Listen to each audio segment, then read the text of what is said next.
এগুলো কোনো বিষয়ই না। এখানে যদি আপনার পারমাণবিকও পড়তো তবুও আমরা বাঙালি, আমরা এগুলো গবেষণা করেই ফেলতাম। আমরা বাইরের দেশে আছি তো কি হয়েছে, আমরা বাঙালি, আমরা যেখানে যাব আমাদের পরিচয় দিতে হবে যে আমরা বাঙালি। ভিডিওটা দেখি যে মিসাইল পরপরই একদল গবেষক গবেষণা শুরু করে দিয়েছে।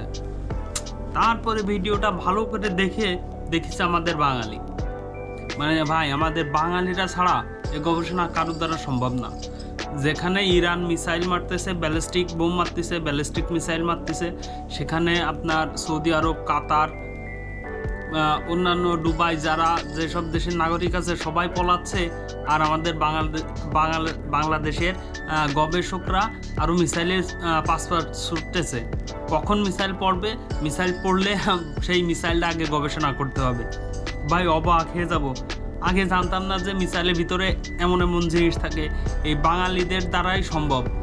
যদিও আমরা যদি তৈরি না করি তবুও আমরা অন্যদের মিসাইল কিভাবে তৈরি করা, ভিতরে কি কি আছে জানতে পারলাম।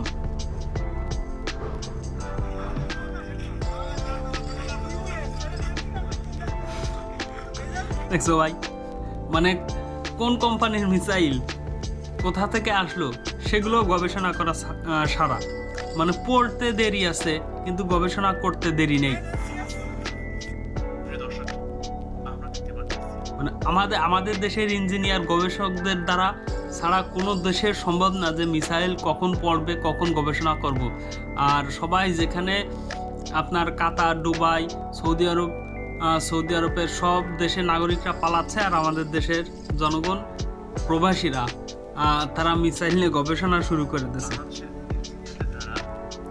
যদি সেরকম সুযোগ পাইতো, বাংলাদেশের মতো যদি সেভাবে সুযোগ পাইতো, এই মিসাইল নিয়ে তারা ভাঙড়িতে বিক্রি করে দিত। মানে এই লোহা ভাঙা, টিন ভাঙা, বালতি ভাঙা, যেগুলো যে গ্রাম থেকে কিনে নিয়ে যে বিক্রি করে, এরা সেভাবে এগুলো নিয়ে বিক্রি করে দিত, একটা চড়া দামও পাইতো। এগুলো বাংলাদেশের দ্বারাই সম্ভব।